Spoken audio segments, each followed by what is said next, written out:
सोडतात, 10 वर्षांनी सोडतात, 15 वर्षांनी सोडतात, बॅकस्लाइड होतात. कारण की तुम्ही देवाला भेटलेच नाही, तुम्ही देवाला ओळखतच नाही, बोलतच नाही देवाबरोबर, तुम्ही देवाशी पाहिलेच नाही देवाला. कशाला भक्ती करायची? मग काही लोक जे बॅकस्लाइड होतात, जे देवापासून दूर जातात, त्याचं रिझन हेच आहे, कारण हेच आहे. ते देवापासून दूर का जातात? कारण की त्यांचा आणि देवाचा कधीच संपर्क आलेला नसतो, कधीच संपर्क आलेला नसतो. ते जस्ट एक सभा म्हणून, एक भाषण म्हणून येतात आणि जातात, पण त्यांचा आणि देवाचा नातेसंबंध झालेलाच नसतो. ज्याचा देवाबरोबर नातेसंबंध येतो तो देवाला जीवनात काय, मरण तर नाहीच आपल्यासाठी, मरण शेवट नाही, कारण की आपण झोपी जातो, सार्वकालिक जीवन आहे. तो जीवनात देवाला सोडणार नाही, जोपर्यंत जगल तोपर्यंत देवाला कधी सोडणार नाही, कधी सोडणार नाही. ज्या वेळेस तो म्हणेल की मी देवाला भेटलो, मी देवाशी बोललो, मी देवाला पाहिलं आहे, आणि म्हणून मी म्हणतो की माझा देव हा जिवंत देव आहे. हा एक्सपिरियन्स किंवा हा अनुभव जो असतो, हा अनुभव वैयक्तिक असतो. कसा असतो? कोणी सांगितलं म्हणून मी विश्वास ठेवत नाही. याने सांगितलं हा देव आहे, मग देवाने मला दृष्टांत दिलं, मग मला तारण दिलं म्हणून मी विश्वास ठेवतो, नाही. मग तुम्ही स्वतःला फसवत आहात, तुम्ही स्वतःला ह्या सिस्टर खूप प्रार्थना करतात म्हणून मी पण त्यांच्याजवळ जाऊन हात हलवते, रॉंग. तसं नका करू. काय शिकल्या तुम्ही? देव माहिती आहे तुम्हाला, पर्सनली देवाला भेटले, बोलले, तुमचा नातेसंबंध देवाबरोबर. एक दिवस त्या सिस्टर हात हलवणारे चर्चला येणं बंद करतील, तुम्ही चर्चला येणं बंद करताल का? करताल बंद? डेफिनेटली 100% तुम्ही त्या सिस्टरच्या पाठीमागं चर्चला येणं बंद करता. तुम्ही चर्चला येणार नाही. काय येणार नाही? काय येणार नाही? बहिणीने सांग, काय येणार नाही तुम्ही चर्चला? हां, तुम्ही कोणाला जास्त पाहता? जी नेक्स्ट सिस्टर आहे, जी खूप प्रार्थना करते, खूप हात हलवते, तिला पाहता. तुम्ही देवाला पाहिलं का? तुम्ही देवाला भेटले का? तुमचा विश्वास कोणावर आहे? त्या बहिणीवर. ती बहीण बॅकस्लाइड झाली तर तुम्ही काय होणार? डेफिनेटली बॅकस्लाइड. तुम्ही येणं बंद करता. मला आज सांगायचं की पर्सनली देवाला भेटा, आणि जर पर्सनली भेटत नाही तर तुमचं येणं व्यर्थ आहे, प्रार्थना व्यर्थ आहे. कारण की तुम्हाला देव माहिती नाही, तुम्ही देवाला पाहिले नाही, तुम्ही देवाला भेटले नाही, तुम्ही देवाला बोलले नाही, आणि त्याच्यामुळं देवावरचा विश्वास जो तुमचा आहे तो देवावरचा विश्वास एका माणसामुळे आहे, किंवा देवावर जो तुम्ही विश्वास ठेवता फक्त लोक येतात म्हणून तुम्ही येता. तुम्ही देवावर विश्वास ठेवत असताना देवाला भेटलेले किंवा देवाला बोलण्यासाठी, देवाला पाहण्यासाठी तुम्ही येत नाही, आणि म्हणून देवाची तुमची गाठभेट होत नाही. मी एका ठिकाणी क्लास घेतले, 3 दिवस क्लास घेतले. ते गृहस्थ आहेत, सध्या 50 वर्षाचे. ते म्हणे मी लहानपणापासून चर्चला जातो, लहानपणापासून 40 वर्षामध्ये मी असं शिक्षण ऐकलं नाही, असं शिक्षण मी तुमच्या मुखाद्वारे ऐकलं, आणि आज मला देव भेटला. आज माझं जीवन पूर्ण आता मला कळलं तुम्ही चर्चला का जात होतो. हे मला म्हणायचे, चल आज मामी येणार आहे चर्चला, चल आज काका येणार आहे आज चर्चला, चला आज याच्यामुळे असे बहाणे करून मला न्यायचे, आणि मग मी म्हणायचो चला आज मला यांना भेटायला जायचं, चला त्यांना भेटायला जायचं, आणि म्हणून मी हे म्हणल्यामुळे मी तिथं जाऊन बसायचो, पण माझं लक्ष वचनाकडे राहत नव्हतं, काहीच राहत नव्हतं. मी शरीराने तिथं बसायचो, पण माझं मन कुठंतरी भटकायचं, कारण की मला देवच समजला नव्हता. आणि आज जे तुम्ही शिकवलं, आज मी सांगतो म्हणे खात्रीनं मी या रविवारी चर्चला जाणार आहे, आणि मी देवाला भेटण्यासाठी. म्हणून तुम्ही जे येता, तुमचं येणं आणि तुमचे वर्ष वाया जाता कामा नये. मला तुमची जास्त काळजी. कोणाची काळजी? तुमची. इथं आले आणि 10 वर्ष वाया वेळ घातला तर मग मी पण दोषी आणि तुम्ही पण दोषी. मग देव म्हणाल तू काय शिकवलं आणि त्यांनी काय शिकले? त्यांना देव कळाला नाही, तुला देव कळाला नाही, तू काय सांगितलं त्यांना? त्यांना काहीच कळत नाही, त्यांना अजून देवच माहिती नाही. ते आपलं अंधश्रद्धेसारखं आपलं करतात. अंधश्रद्धा वेगळी आणि देवावरचा विश्वास वेगळा. अंधपणे देवाला पाहू नका. अंधपणे पाहताल तर तुम्ही खड्ड्यात पडताल, कारण की तुम्हाला देवच माहिती नाही. इथं पवित्र शास्त्र आम्हाला स्पष्ट सांगतं की जितक्यांनी देवावर विश्वास ठेवला तितक्यांचं पर्सनल एन्काउंटर झालेलं, वैयक्तिक रीतीने त्यांनी विश्वास ठेवला. म्हणजे मी विश्वास ठेवला म्हणजे माझ्या लेकराचं तारण होत नाही, मी विश्वास ठेवला म्हणजे माझ्या वडिलाचं आई वडिलाचं तारण होत नाही, मी विश्वास ठेवला म्हणजे माझ्या नातेवाईकाचं तारण होत नाही. ज्यावेळेस मी विश्वास ठेवतो त्यावेळेस माझं वैयक्तिक तारण होतं, आणि ज्यावेळेस वैयक्तिक माझं तारण होतं त्या दिवसापासून मी या जिवंत देवाला बोलायला सुरुवात करतो आणि ओळखायला सुरुवात करतो. ती ओळख होणं गरजेचं आहे देवावर. तुम्ही देवाशी बोलता का? पहिला प्रश्न. इथं देवाशी कोण कोण बोलते? सगळे बोलतात देवाशी. Praise the Lord, hallelujah. भरपूर जण, काही इथं बोलत नाही वाटतं, काही जण म्हणजे याचा अर्थ आज शिकण्याची गरज आहे तुम्हाला. इथं भरपूर जण देवाशी बोलतात. तुम्ही देवाशी बोलता, देव तुम्हाला बोलतो का? कम्युनिकेशन 2 वेज पाहिजे ना. ज्यावेळेस आपण कम्युनिकेशन करतो किंवा आपण बोलतो एकमेकाशी, त्यावेळेस एकमेक, मी काय घरात बसतो नाही येण्यासारखा म्हणून काय किती चांगलं होतं आज काय चर्च झालं ना, किती मस्त वाटलं. एकटाच रूममध्ये बोलतो का? माझ्यासमोर माझी बायको असते, मी तिला बोलतो आज किती मस्त विषय होता, असं झालं, मग ती मला बोलते, मी तिला बोलतो, ती मला बोलते. मग कळतं की दोन्ही बाजूनी कम्युनिकेशन चालू आहे. तुम्ही देवाशी बोलता, मग देव तुमच्याशी बोलतो.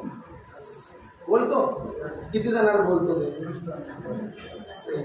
बापरे, माझं चर्च किती आशीर्वाद देतं, देव इतक्या जणांना.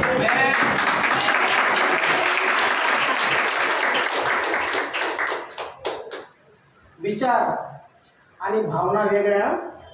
काही जण म्हणतात देव मला बोलतो, पण देव बोलत नसतो, त्यांना त्यांचेच विचार बोलत असतात. जसं ते विचार करतात तसं देव बोलायला लागला, देव बोलायला लागला, देव बोलायला लागला. विचार वेगळे. काही काही भावनिक होऊन म्हणतात. भावना म्हणजे आज मी दुःखी आहे तर मला आज त्या दुःखामध्ये एकदम गळून गेलेलं, त्यावेळेस मला देव बोलतो की आता तू सोडून दे, आता तू हे करू नको परत, आणि अशा गोष्टी तुला करायला नाही पाहिजे, जाऊ दे, आज तुझ्या भावना फार उफाळून आल्या, आज बाळासाहेब तुला फार कडक बोलले. आणि मग भावनिक होऊन मी काय होतो, देव मला सांगत हे चर्च मी सोडून द्यावं. हे ब्रदर मला खूप बोलले, ह्या सिस्टर मला खूप बोलल्या आणि मला म्हटले असं करू नका, तसं करू नका, ड्रेस व्यवस्थित घालायचा, असं करत जा. आणि मग मी काय करतो, या भावनेपोटी प्रार्थना करतो, आणि प्रार्थनेमध्ये मग मला असं वाटतं की आता मी हे चर्च सोडून द्यावं. हे काय, हे देव बोलला का? काय बोललंय? एखादा पाप करतो आणि इथून वचनं जे येतात ते फक्त पापावरच येतात, असं टच टोचतात. आणि मग काही जणांना वाटतं बाळासाहेब काय माझ्यावर तयारी करून येतात का काय? आणि स्पष्ट जसं बोलतात तसं मीच दिसतो, जसं बोलतो मीच दिसतो. आणि मग ते काय करतात, चर्च सोडून देतात. एजी चर्चमध्ये घटना अशीच घडली होती, भावनिक घटना. एक व्यक्ती येत होता चर्चला, आणि तो व्यक्ती ज्यावेळेस तिथं बसायचा, नवीन होता, आणि समोरून वचन यायचं, कारण की वचन स्पष्ट आहे, वचन दुधारी तलवारीसारखं आहे, ते आपल्याला पूर्ण आरपार भेटतं. आणि ते वचन ज्यावेळेस ते बोलायचे त्यावेळेस तो पापामध्ये होता, एका व्यभिचारामध्ये होता. आणि ज्यावेळेस ते वचन बोलायचे त्यावेळेस ते पापाबद्दल बोलायचे, आणि ते म्हणायचे हे काय मलाच टार्गेट करतं, इथं एवढे लोक बसलेले येऊन मलाच बोलतात. दर रविवारी ते वैतागले ते अक्षरशः. आणि त्यांनी चर्च सोडून दिला. आणि काही दिवसानंतर बाळासाहेब त्यांना भेटले आणि मग म्हणे काय झालं, तुम्ही येत नाही आता चर्चला? काय राव म्हणे, तुम्ही जे पण वचन काढता माझ्यावरच काढता. बाळासाहेब जे वचन काढता तुम्ही कोणावर काढता?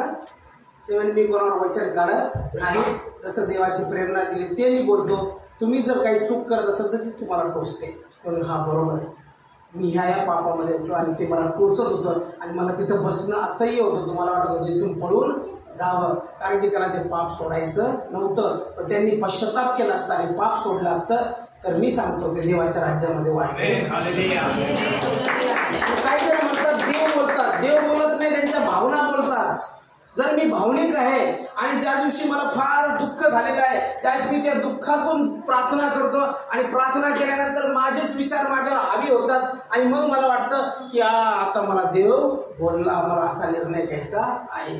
देवाचं बोलणं आणि मानवी विचार आणि भावना या वेगळ्या आहेत.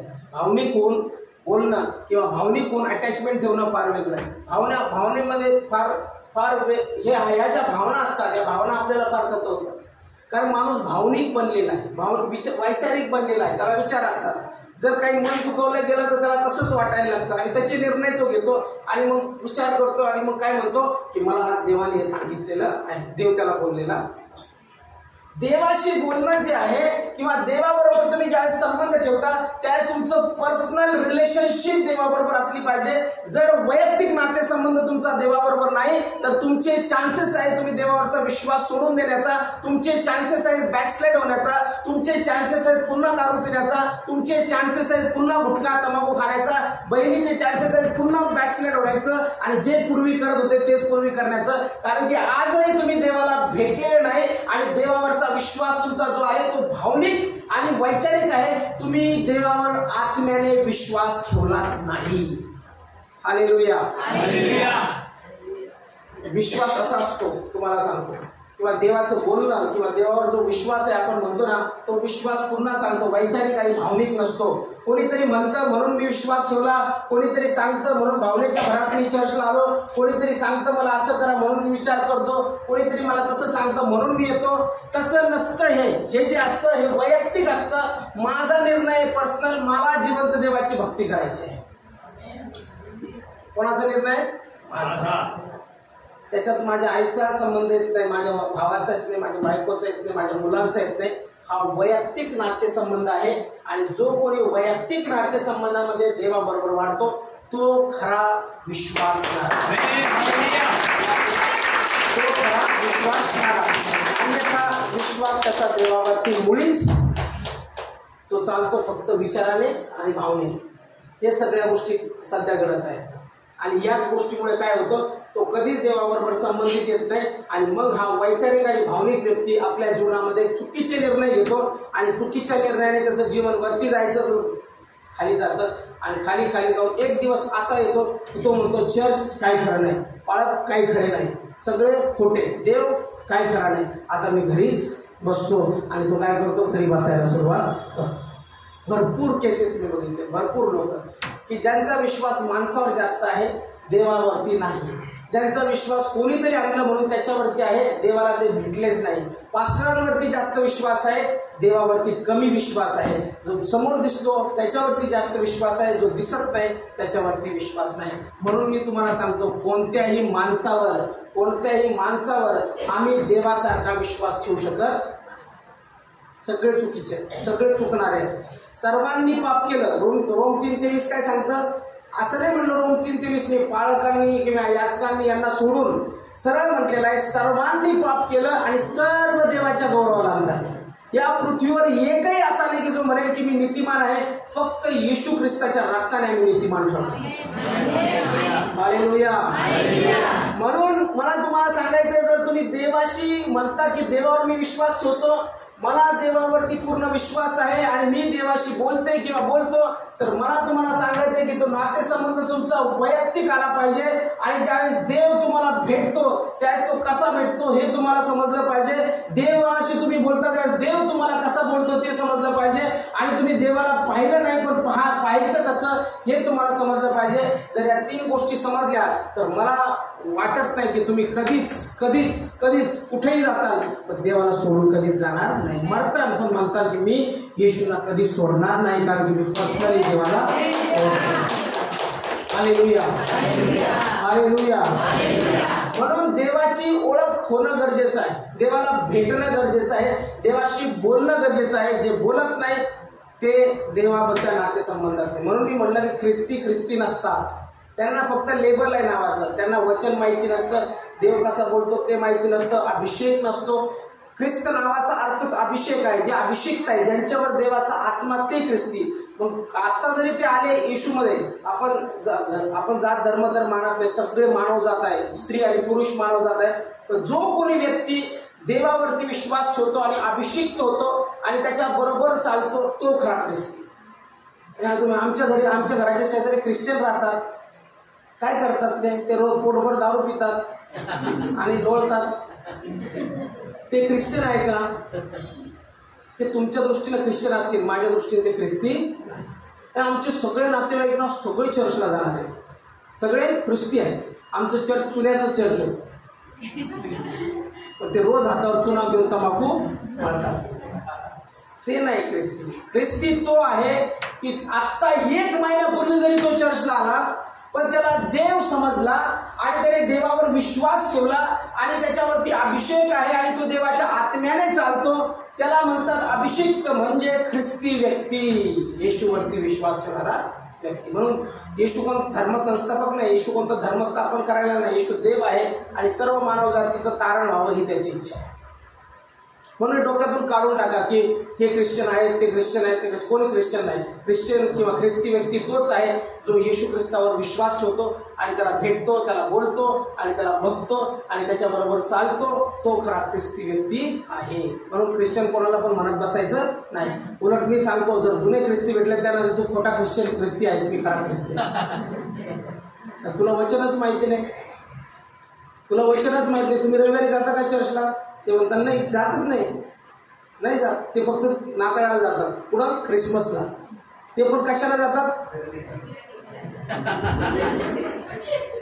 काहीतरी खायचं असतं म्हणून जातात. दुसरं नातेवाईकाला भेटायला जातात. ते खरे ख्रिस्ती नाही. तर खरे ख्रिस्ती तुम्ही आहात जे तिथं बसलेले आहात.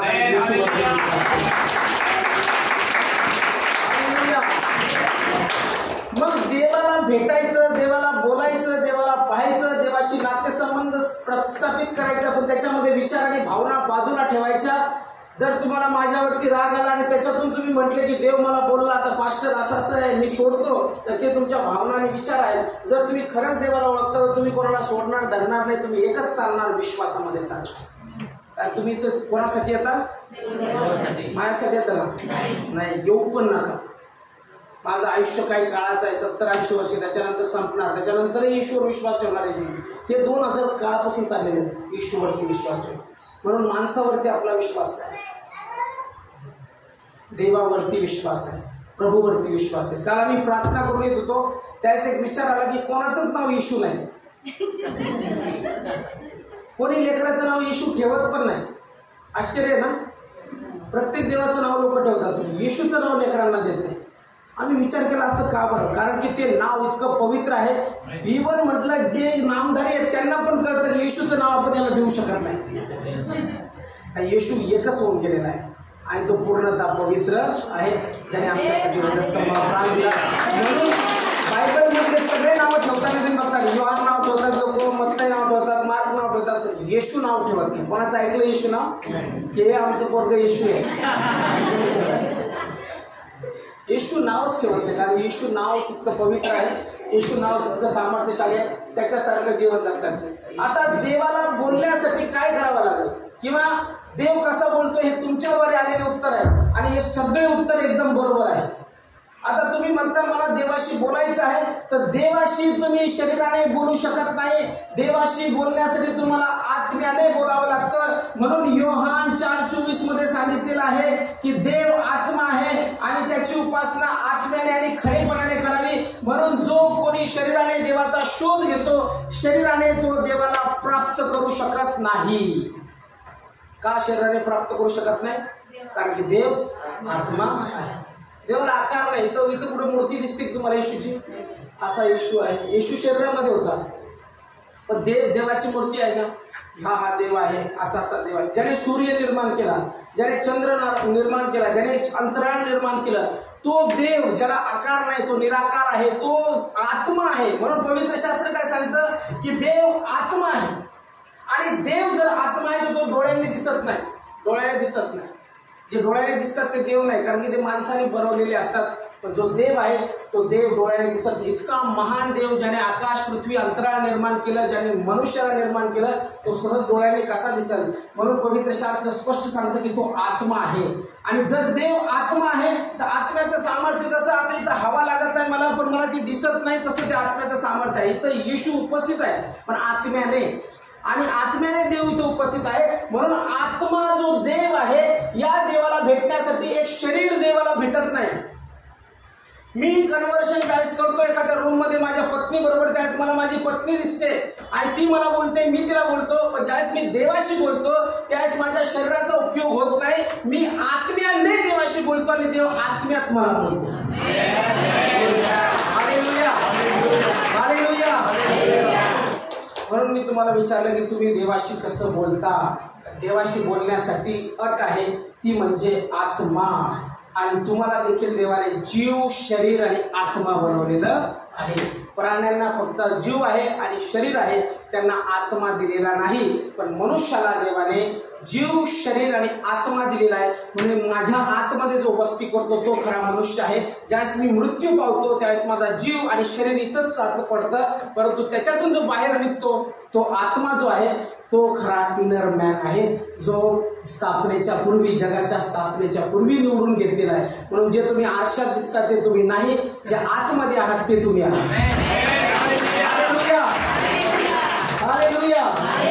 म्हणून तर म्हटलेलं आहे की शरीराने जर तुम्ही लोकांना म्हटलं देवाशी मी बोलतो, जा बाहेर जाऊन मी देवाशी बोलतो, देव माझ्याशी बोलतो, लोक येडे लोक आहे. चला देवाशी दाखवा, देव दाखवा. मग कसं दाखवताल तुम्ही? जगातल्या माणसाला हे कळणारच नाही, कारण की जगातल्या माणसाला हे कळण्यासाठी त्याला वचन कळणं आवश्यक आहे. म्हणून म्हटलेले स्वाभाविक वृत्तीचा मनुष्य आत्मिक गोष्टी ओळखत नाही. स्वाभाविक वृत्ती त्यांची, ते डायरेक्ट जगात बसलेले, ते टपरीवर बसलेले आहेत आणि त्यांना जाऊन तुम्ही म्हणता मी देवाशी बोलतो, देव माझ्याशी बोलतो. येणं लागला का तुम्हाला? इतका महान देव मला तर आजपर्यंत बोलला नाही, तुम्हाला कुठून बोलला? तर त्यांना ते समजणारच नाही, कारण की ते शरीरात आहे. ते जे बघतं, जे दिसतं त्याच्यावर ते विश्वास ठेवतात, ते आत्म्यावर विश्वास ठेवत नाही. ते आत्मिक नाही, तुम्ही आत्मिक आहात. तुम्ही वचन वाचता, तुम्ही वचन ऐकता, तुम्ही ते फील करता, म्हणून तुम्हाला ते कळतं. म्हणून शरीरामध्ये तुम्ही देवाची भेट घेऊ शकत नाही. ज्यावेळेस तुम्ही प्रार्थना करता आणि आत्म्यामध्ये प्रार्थना करता त्यावेळेस जो देव आत्मा आहे, जसं हवा इथं मला लागत आहे, मला जाणीव होते की तिथं हवा आहे, तसं देवाबरोबर बोलत असताना तो आत्मा तुमच्याशी संबंध प्रस्थापित करतो किंवा तो तुमच्याशी बोलतो आणि तुमचा आत्मा देवाशी बोलत असतो. म्हणून नातेसंबंध जो येतो तो देवाच्या आत्म्याने येतो. निर्गमाचं पुस्तक याचा 3रा अध्याय, निर्गम 3 आणि वचन जर आम्ही बघितलं 4-5 मला वाटतं. निर्गमाचं पुस्तक याचा 3रा अध्याय आणि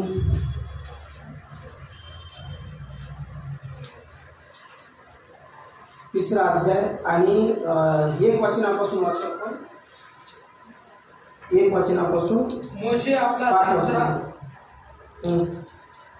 आपला सासरा मिद्यानी याजक इत्रो याची शेंडरे मेंढरे चारत होता आणि तो आपला कळप रानाच्या पिछाडीस देवाचा डोंगर होरेब येथवर घेऊन आला. तेव्हा परमेश्वराच्या दूताने एका झुडपातून अग्नी ज्वालेत त्याला दर्शन दिले. त्याने दृष्टी लावली व खूप झुडूप अग्नीने जळत असेल, ते भस्म झाले नाही असे त्याला दिसले. तेव्हा मोशे म्हणाला, मी आता तिकडे जाऊन हा काय चमत्कार आहे ते झुडूप का भस्म होत नाही ते पाहतो. ते पाहण्यास मोशे तिकडे वळला. असे परमेश्वराने पाहिले आणि झुडपातून देवाने त्याला हाक मारून म्हटले, मोशे मोशे. तेव्हा तो म्हणाला, काय आज्ञा? देव त्याला म्हणाला, इकडे जवळ येऊ नकोस. तू आपल्या पायातले जोडे काढ, कारण ज्या जागी तू आहेस ती भूमी पवित्र आहे. देव वाचलं वचन आशीर्वादित करू. आता मोशेला देव बोलला, इथं देव बोलला. तर मोशेला कसा देव बोलला? इथं एक अग्नीचं झुडूप जळताना त्याला दिसलं आणि ते जळत आहे परंतु ते भस्म होत नाही हे पाहण्यासाठी मोशे तिकडे वळला. आणि वळल्यानंतर जसा तो तिथं जाऊन पोहोचला त्यावेळेस त्याला वाणी ऐकू आली. त्याला देव दिसला का? पण झुडूप दिसला. अग्नी जळताना त्याला दिसली. मग अग्नी देव होता का? ते झुडूप देव होतं का? देवाची वाणी जी आहे, आत्म्याची वाणी, ती देव होतं. आणि तिथं म्हटलेलं आहे देवाने त्याला हाक मारली आणि ज्यावेळेस त्याला हाक मारली त्यावेळेस स्पष्ट रीतीने पाहायला भेटतं की पाचारण त्याला आलेले आहे. हे पाहण्यास मोशे तिकडे गेला आणि हाक मारून म्हटले, मोशे मोशे. तेव्हा तो म्हणाला, काय आज्ञा?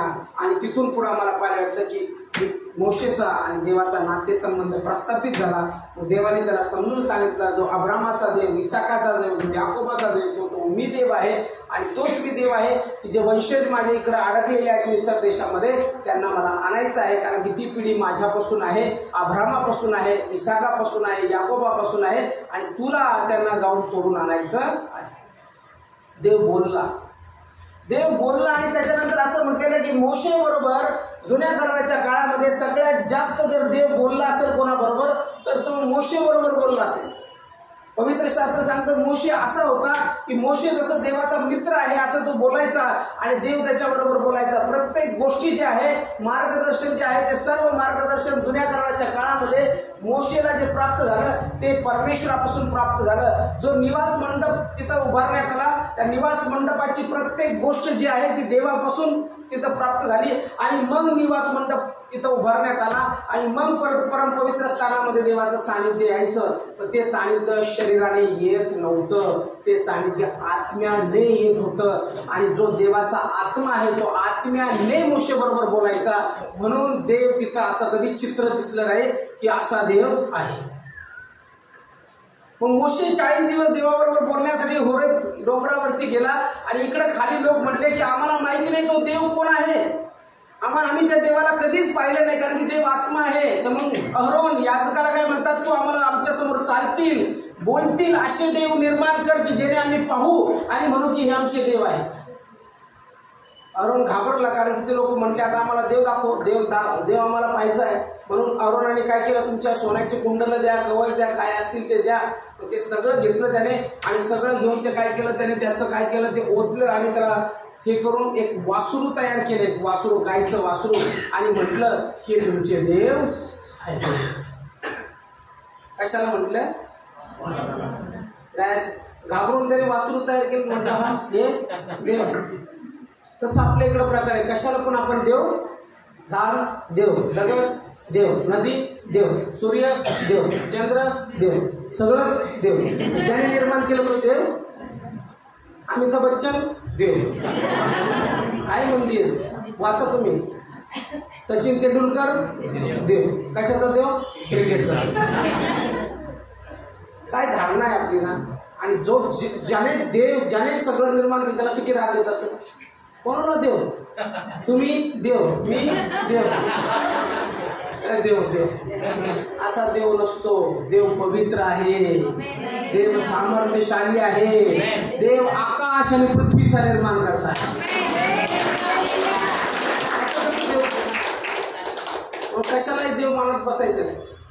काही देव आपण करतो, देव मानताना थोडासा विचार करायचा की देव नेमकं खरंच देव काय, देवाचं अस्तित्व काय. आता मोशे बरोबर देव बोलला, पण तो आत्म्याने बोलत होता.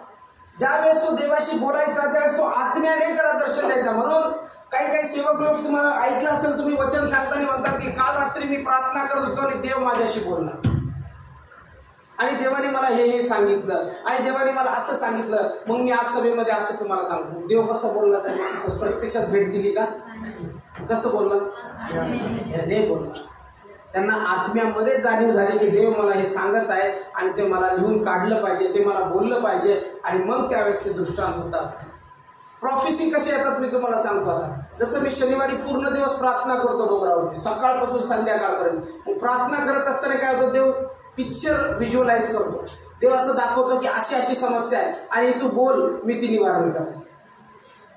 स्पष्ट नसते परंतु ही अशी समस्या आहे, इथून निवारण करण्यासाठी मी समर्थ आहे.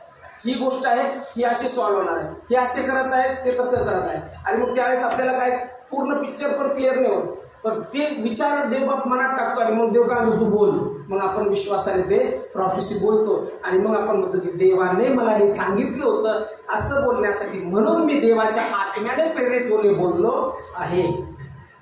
इस्रायलाचं मंदिर ज्यावेळेस उभारण्यात आलं त्यावेळेस जे क्राफ्टमॅन आहेत, जे नक्षीकाम करणारे आहेत, असं म्हटलेलं तिथं वचन की त्यांच्यावरती देवाचा आत्मा आला म्हणून त्यांनी इतकं सुंदर नक्षीकाम केलं. कारण की जी प्रेरणा होती त्यांना ती इंजिनिअरकडून प्राप्त झालेली नव्हती, त्यांना ती देवाच्या आत्म्याने दिलेली होती आणि देवाच्या आत्म्याने प्रेरित होऊन त्यांनी इतकं सुंदर नक्षीकाम केलेलं. देवाचा आत्मा शिकतो, देवाचा आत्मा बोलतो आणि तो करायला लावतो. मग मोशे जो आहे देवाची भेट घेण्यासाठी गेला. त्या देवाची भेट घेत असताना आत्म्याने देव त्याला बोलत होता, आत्म्याने संबंध प्रस्थापित करत होता. आणि पवित्र शास्त्र सांगतं या देव जो आत्मा आहे त्यानेच मिस्री लोकांना, मिस्रीच्या दास्यगृहातून इस्रायल लोकांना बाहेर काढलं आणि त्यांना दुधामधाचे प्रदेश जे कनान देश आहे तिकडे नेले. तरी देखील ह्या लोकांनी हृदय कठीण केलं, कारण की त्यांना देव दिसत नव्हता. त्यांना कसा पाहिजे होता देव, दिसणारा. आजही लोकांना देव कसे पाहिजे, इथंच आपली फसगत होते. कारण की आपण आत्मिक राहत नाही, त्याच्यामुळे आपण वाटतं मला देव कसा पाहिजे, असा दिसला पाहिजे समोर. दिसणाऱ्याला आम्ही देव मानतो, न दिसणारा काही दिसतच नाही, कसं काय देव मानायचं, देवच नाही. पण मूळ गोष्ट या आत्म्याबरोबर तुमचा संबंध चालला नाही, म्हणून तुम्ही बॅकस्लाइड झाले, म्हणून तुम्ही चर्चला दर रविवारी हजर राहत नाही. कारण की तुमचा आणि आत्म्याचा जर संबंध असता तर तिकडं तुमचं काही हो, तुम्ही रविवारी तर सकाळीच येऊन बसले असते. का? कारण की तुम्हाला कोणाला भेटायचं आहे? देवाला भेटायचं. म्हणून डुप्लिकेट लाईफ आणि ओरिजिनल लाईफ फार फरक आहे. ओरिजिनल असतो, डुप्लिकेट असतो. चायना माल जास्त काय टिकत नाही आणि ओरिजिनल जो असतो तो कपाट तुटत नाही. आम्ही कपाट चेंज केलं, घर शिफ्टिंग. फार जुनं कपाट होतं ते, आणि जुनं कपाट इतकं मजबूत की ते निघत नव्हतं, तुटत. जे साध्या वस्तू असतात चायनाच्या ज्या प्लॅस्टिकच्या, त्या तुटून न गेल्यासाठी ते फार ते काय म्हणतात ते असे हे होते प्लॅस्टिकचे ते टोपले, नुसतं टोपलं वापरायला गेलं ते तुटून गेलं. म्हणून जो ओरिजिनल देवावर विश्वास ठेवतो तो कधीच जीवनात मरेल पण तुटणार नाही. जिवंत देव ओळखणं गरजेचं आहे. म्हणून मला सांगायचं, देव करा, पण देवाची माहिती असली पाहिजे. याच्यामुळं करतो मी देव आणि त्याच्यामुळं करतो, माझे याच्यामुळं करतो, नका करू. घरी बसा, मस्त भाकरी थापा, जेवण करा, झोपा, TV पहा. मी सल्ला देतो तुम्हाला.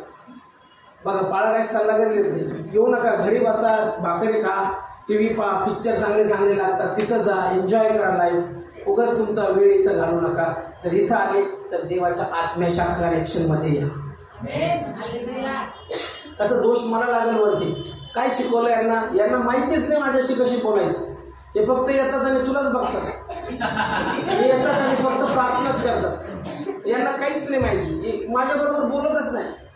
मग देवाची इच्छा आहे की आत्म्याबरोबर संबंध प्रस्थापित करावा. आणि ज्यावेळेस आत्म्याबरोबर संबंध प्रस्थापित करेल त्यावेळेस तुम्हाला दृष्टांत होतील, त्यावेळेस तुम्हाला स्वप्न पडतील, त्यावेळेस देव तुमच्याशी बोलणार आणि देव तुम्हाला सांगेल की अशा रीतीने तुला गेलं पाहिजे. Hallelujah, hallelujah. ज्याच्यावरती देवाचा आत्मा असतो तो मनुष्य जो आहे जीवनामध्ये अनसक्सेसफुल कधीच नसतो. तो अनसक्सेसफुल कधीच यश काही लोक कसं काय हा यशस्वी होतो मला कळतच नाही, कळणारच नाही. का कळणार नाही? कारण की त्याच्या भोवती देवाचा अभिषेक आहे, देवाचा आत्मा त्याच्याबरोबर आहे, म्हणून तो निराशेमध्ये चालत नाही, तो सक्सेसच होत जातो. इव्हन लोकांनी तुम्हाला पाडण्याचा प्रयत्न केला, लोकांनी तुमच्यामध्ये अडखळण निर्माण केले, तरी लोक जे आहेत ते शरीराने चालतात, तुम्ही आत्म्याने चालणारे आहात. देवाचा आत्म्याला ते अडखळण करू शकत नाही, पाय घेऊन पाडू शकत नाही. कारण की तुम्ही शरीराने चालत नाही, तुम्ही देवाच्या आत्म्याच्या प्रेरणेने चालता. आणि देवाच्या आत्म्याला टांग लावून पाडणं सोपं आहे का? म्हणून या सगळ्या गोष्टी ज्या आहेत त्या आत्मिक आहेत. म्हणून देव जर आत्मा आहे तर आत्म्याद्वारे आम्हाला संबंध प्रस्थापित करता येतो. म्हणून आम्ही विचार आणि भावना बाजूला ठेवतो, आत्म्याने देवाबरोबर बोलतो. मोशेचा संबंध ज्यावेळेस आला त्यावेळेस मोशेला पाचारण केल्यानंतर देव आत्म्याने बोलला. म्हणून तुम्हाला ज्यावेळेस तुम्ही म्हणता ना देवावर मी विश्वास ठेवतो, देव भेटला का? हो, मला देव भेटला आहे, देव मला आत्म्यात भेटला आहे. मग येशू थोमाला काय म्हणतो? अरे थोमा म्हणतो मी बघितल्याशिवाय विश्वासच ठेवणार नाही, मी बघितल्याशिवाय विश्वास ठेवणार. अरे ते म्हणतात आम्ही सांगतो ना तुला, तो आला होता येशू आमच्यामध्ये उपस्थित, नाही मी नाही विश्वास ठेवला. आणि मग शिष्य बसलेले असताना पुन्हा येशू आला, आणि येशू आल्यानंतर सगळ्यात पहिले जर त्याने हाक मारली असेल तर थोमाला मारली. थोमा इकडे. थोमा म्हणतो, पाहतो त्याच्याकडे, आश्चर्य करतो, म्हणजे त्याला तरी विश्वास येत नाही. तो म्हणतो इकडं तुझं पोट दाखव, हीच ती कुस आहे, इथं मला उसकण्यात आला, हात लाव. त्याला नंतर इथं दाखवलं खिळ्याचे छिद्र, तिथं हात लाव, त्याने तिथं हात लावला. आणि मग म्हणतो माझा प्रभू माझा देव. कधी विश्वास ठेवला त्याने? परंतु त्या ठिकाणी येशू काय म्हणतो? तू मला पाहिलं म्हणून माझ्यावर विश्वास ठेवला, पण ज्यांनी मला बघितलं नाही, ज्यांनी मला बघितलं नाही आणि पाहिल्या वाचून मला न पाहता विश्वास ठेवतात ते अधिक धन्य.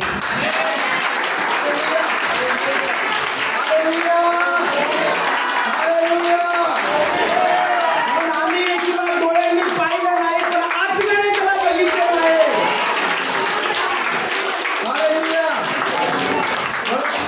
म्हणून जगाला मी स्पष्ट करू शकत नाही, जगाला मी स्पष्ट करू शकत नाही माझा आणि माझ्या देवाचा काय नातेसंबंध आहे. माझा पिता माझ्या बरोबर आहे, माझा देव माझ्या बरोबर आहे, माझा परमेश्वर दिवस रात्र मला मार्गदर्शन करणार आहे, माझा देव माझ्या बरोबर आत्म्याने करा. शारीरिक संबंध जो असतो किंवा शरीराने जे आम्ही ओळखतो देवाला, ते शरीराचं ओळखणं जे आहे त्याने ओळखू शकत नाही. आम्ही आत्म्याने देवाला ओळखतो. म्हणून आत्म्याला ॲक्टिवेट करा. आत्म्याला काय करा? ॲक्टिवेट करा. ॲक्टिवेट. आपण ॲक्टिवेशन करतो ना मोबाईलचं, सिम कार्ड काढून घेतो, त्यावेळेस काय होतं? Mobile deactivate. टाकल्यावर काय होतो? ॲक्टिवेट. तसं आत्मा काय करतो? आपण बाजूला ठेवतो, म्हणजे शरीराचंच सगळं ऐकतो. चला शरीराला खायला पाहिजे, द्या खायला. चला शरीराला आता हे करायला पाहिजे, मनोरंजन. शरीराला लगेच पावडर लावायला पाहिजे, चला शरीराला पावडर लावा.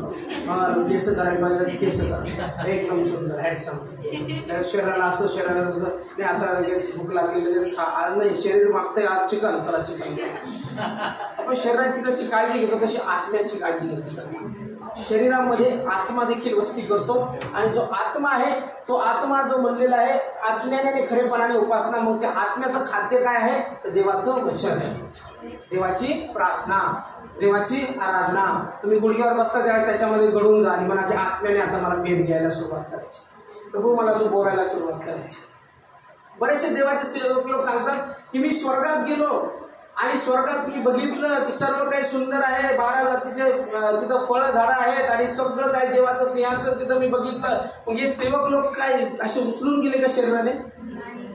काही काही साक्ष देतात. DGS दिनाकरन साहेबांची खूप मोठी साक्ष आहे. ते स्वर्गामध्ये कसे गेले, स्वर्ग त्यांनी कसा बघितला, येशू त्यांना कसा भेटला, कसा बोलला, ते ऐका तुम्ही. खूप सुंदर साक्ष आहे. मग DGS दिनाकरन जिवंत असताना स्वर्गात कसे गेले?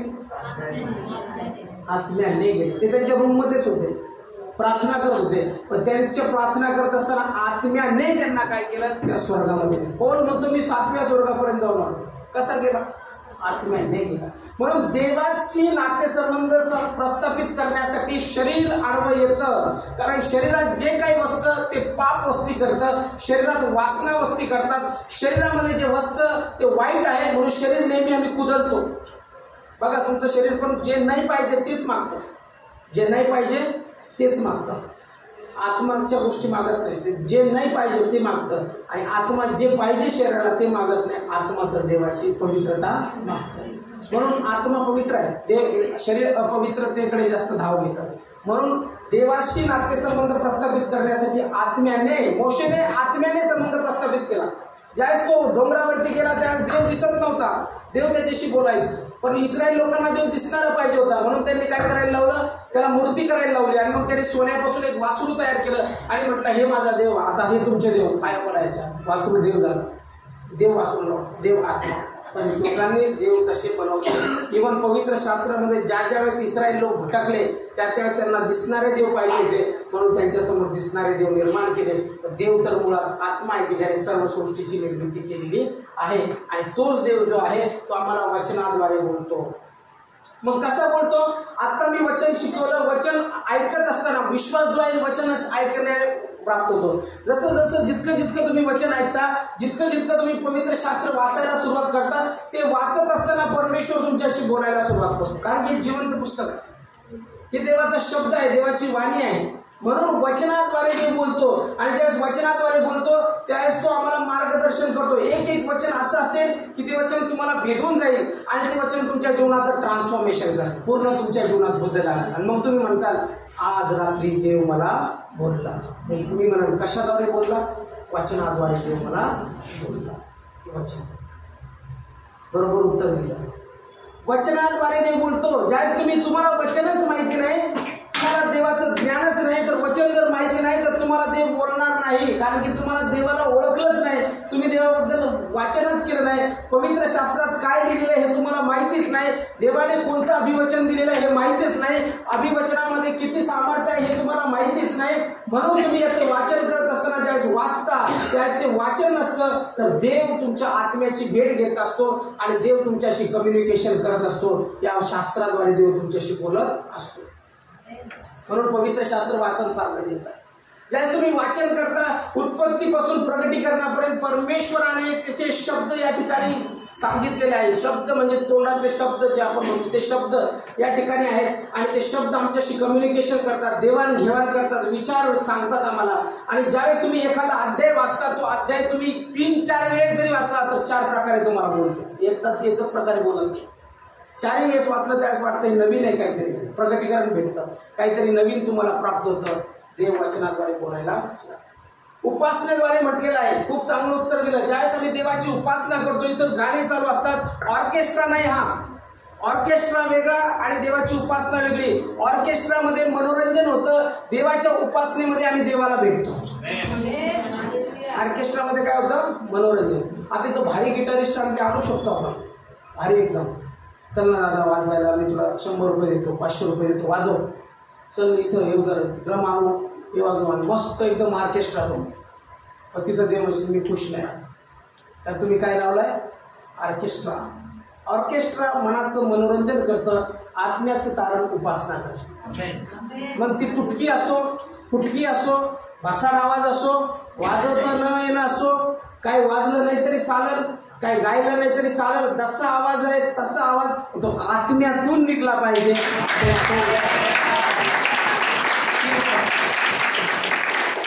म्हणून कोणी पण इथं उपासना करत असताना विचार करायचा नाही माझा फारच सुंदर आवाज आहे, शैतान तुम्हाला फसवल. मी काय गातो, तू एखादा म्हणतो ना काय गाता तुम्ही ब्रदर, नाही सर कोणीच नाही, कधीच नाही. काय वाजवतो कधीच नाही. काय शैतानाला पण असाच गर्व आला. उपासनेद्वारे देव भेट घेत असतो, हे ऑर्केस्ट्रा नाही.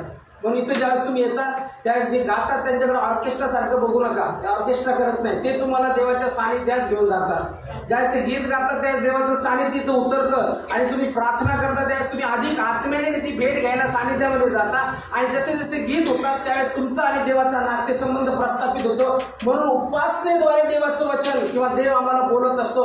म्हणून उपासना ही लोकांकडे पाहून केल्या जात नाही. उपासना किती सुंदर कपडे घातले म्हणून केल्या जात नाही. उपासना किती सुंदर वर्शिप लीडर दिसतो म्हणून केल्या जात नाही. किती सुंदर वाजवतात म्हणून केल्या जात नाही. उपासना ही आत्म्याने आत्म्याची भेट घेण्यासाठी. हालेलुया. प्रत्येक चर्चमध्ये बघा तुम्ही जास्त फुगीर कोण असतं?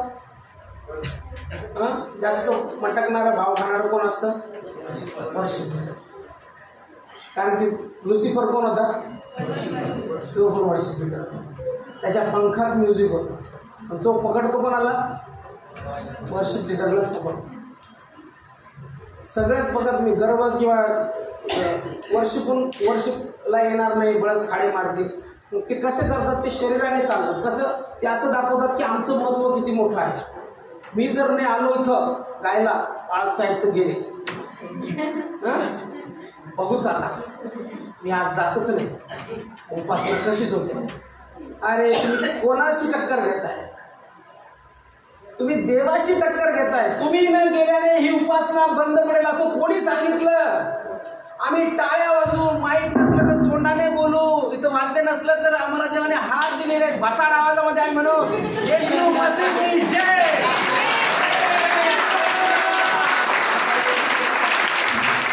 कोणी सांगितलं उपासनेसाठी आवाज चांगला पाहिजे? कोणी सांगितलं उपासनेसाठी सेल्फ रिस्पेक्ट पाहिजे? कोणी सांगितलं की उपासना अशीच होते? उपासना काही नसली तरी पण उपासना होते. हालेलुया. पण इथं उभा राहणारे बी केअरफुल, सांभाळा स्वतःला, गर्व करू नका. तुम्ही माणसासाठी, हे समोरचे बसतेत म्हणून तुम्ही गात नाही किंवा यांना दाखवण्यासाठी तुम्ही गात नाही. तुम्ही तर गाता त्या जिवंत देवासाठी. गाता त्या देवाला जाते आणि देवाला खुश करते. आणि इथं जे बसलेले आहेत ते देवाच्या सानिध्यात जातात. मग देव बोलायला सुरुवात करतो, उपास करतात. म्हणून उपासना जी असते ही देवाच्या आत्म्याशी कनेक्शन असते. जर शरीराचं काही घेणं देणं नाही. शरीराला जास्त महत्त्व देत असाल तर कमी करा आणि म्हणा प्रभू मी तर तुझी उपासना करण्यासाठी आहे. कोणी म्हणत असेल माझ्या विना काही चालणार नाही, रूप रॉंग, चूक, हे काम माझं नाही, सुनील कसबे कंपनी नाही खोलली मी किंवा प्रोडक्शन नाही आहे. मी जरी नसलो, मला जरी गर्व आला आणि मी म्हटलो मी करणार नाही, तर मी जरी नसलो तरी काही फरक देवाला पडत नाही. देव दुसरा इथं सेवक माझ्यापेक्षा सुपर सेवक निर्माण करेल. काम कोणाचं आहे? माझं थोडी. तुम्ही गाता ते कोणासाठी गाता? माझ्यासाठी गाता. म्हणून ते काढून टाका की मी इथं आल्यानंतर काय होईल आणि मी जर नसलो तर फरक पडेल. काही फरक पडत नाही. कारण की देवाची उपासना, एक व्यक्ती जरी उभा राहिला तरी उपासना होते आणि 10 जरी राहिले तरी उपासना होते. पण उपासनेद्वारे देवाच्या आत्म्याशी कनेक्शन आमचं होतं. म्हणून आम्ही देवाच्या आत्म्यात ज्यावेळी जातो त्यावेळेस उपासनाद्वारे आम्ही परमेश्वराशी बोलतो आणि देव आमच्याशी बोलतो. म्हणून देव शरीराला बोलत नाही, देव आत्म्याशी बोलतो. आजपासून मला तरी वाटतं सगळ्यांनी या मंडळीतल्यानी असं कोणीच म्हणू नये की मी देवाशी बोलत नाही आणि देव मला बोलत नाही. देवाशी तुम्ही बोलता, म्हणजे आता प्रार्थना करताना तुम्ही देवाशी बोलता, पण काही वेळ काय करायचं, देवाला पण द्यायचं तुमच्याशी बोलण्याशी. नाही बोलला देव मग मला बोला. वचन वाचायचं, गुडघ्यावर यायचं, प्रार्थना करायची. प्रार्थना म्हणजे आम्ही बोलणं, तुम्ही बोलायचं आणि तुम्ही बोलल्यानंतर 10 मिनिटं देवाला बोलायला वेळ द्यायची. काय करायचं, 10 मिनिटं देवाला वेळ द्यायची. 10 मिनिटानंतर तुम्हाला नाही वाणी झाली आणि नाही आत्म्यामध्ये तुम्हाला प्रकाशन आलं, प्रगटीकरण आलं, तर मग बघा होऊ शकत नाही असं. कारण की देवाला ज्यावेळेस आम्ही वेळ देतो, आत्म्याने आम्ही प्रार्थना करायला लागतो आणि आत्म्याद्वारे आम्ही परमेश्वराच्या सानिध्यात येतो, त्यावेळेस परमेश्वर आमच्याशी बोलायला सुरुवात करतो. योबाचं पुस्तक वचन काढणार नाही, वेळ संपत आला, पण 33 अध्यायामध्ये आणि जर आम्ही बघितलं वचन याच्यात 14 आणि 18 मध्ये, तर परमेश्वराचं वचन सांगतं की परमेश्वर स्वप्न आणि दृष्टांताद्वारे बोलतो. स्वप्न आणि दृष्टांत, काही लोकांना स्वप्न पडतात, काही लोकांना दृष्टांत होतात आणि ते म्हणतात की बाळासाहेब मी असा दृष्टांत बघितला की भव्य असं देवाचं सिंहासन आहे आणि देव तिथं बसलेला आहे आणि देव मला हे करायला लावत आहे, देव मला सुवार्ता सांगायला लावत आहे. हा दृष्टांत झाला. स्वप्न, काही जणांना असं स्वप्न पडतं आणि ते सांगतात स्वप्नात मला असं असं दिसलं आणि असं असं मार्गदर्शन झालं. परमेश्वर स्वप्नाद्वारे बोलतो आणि ते स्वप्न त्यांना पडतात. म्हणून परमेश्वर जे आहे, ज्यावेळेस आम्ही प्रार्थना करतो त्यावेळेस आत्म्याने आम्ही देवाबरोबर बोलायला सुरुवात करतो. म्हणून या चर्चमधला लहान असो किंवा मोठा असो असं कोणीच म्हणता कामा नये की देवाशी माझी ओळख नाही, देव कोण आहे मला माहिती नाही आणि मी देवाशी बोलत नाही आणि देव माझ्याशी बोलत नाही. तुम्ही जर देवाशी बोलता तर देव पण तुमच्याशी बोलतो आणि तो बोलायला तयार आहे बोलायला. फक्त आत्मा आमचा उत्साहित झाला पाहिजे. शरीराच्या जरा सवयी कमी करा, शरीराने पाहणं कमी करा, आत्मिक जीवन जास्त जगायला सुरुवात करा. ज्या वेळेस आत्मा तुम्ही ॲक्टिवेट करता सिम कार्ड सारखं, त्याचा आत्मा तुमच्याशी बोलायला सुरुवात करा. जर प्रभू येशू ख्रिस्त शरीराने या जगात आला आणि ज्यावेळेस देवाचा आत्मा त्याच्यावर आला तिथून पुढे सेवेला सुरुवात केली, म्हणजे याचा अर्थ शरीर जरी होतं तरी ती आत्म्याची प्रेरणा येण्याची वाट बघत होता. आणि बाप्तिस्मा झाल्यानंतर कबुतरासारखा देवाचा आत्मा त्याने आपल्यावर येताना बघितला आणि त्या दिवसापासून तो चिन्ह चमत्कार करत सगळ्या गालीवर फिरू लागला. म्हणून देवाची आत्मा जो आहे तो आमच्या बरोबर राहण्यासाठी आलेला आहे. आमच्या आत राहतो आणि बरोबर राहतो. व्यक्तिमत्व ते आहे.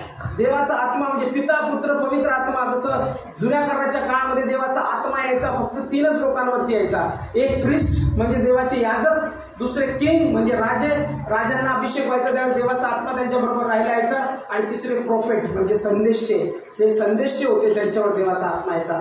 जुन्या कराराच्या काळात फक्त देवाच्या आत्म्याचं सानिध्य 3 लोकांवरतीच राहायचं. पण नव्या कराराच्या काळामध्ये येशूने वधस्तंभावर रक्त सांडलं आणि येशू म्हणतो मी मरणातून जिवंत झालो, मी जातो आणि तुमच्यासाठी कैवारी पवित्र आत्मा पाठवतो. मग नव्या कराराच्या काळामध्ये जो फक्त याचकांवर देवाचा आत्मा यायचा, जो फक्त राजांवर देवाचा आत्मा यायचा, जो फक्त संदेशावर देवाचा आत्मा यायचा, तो नव्या कराराच्या काळामध्ये अध्याय 2मध्ये प्रेषितांच्या कृत्यामध्ये तो देवाचा आत्मा प्रत्येक मनुष्य मात्रावर आले.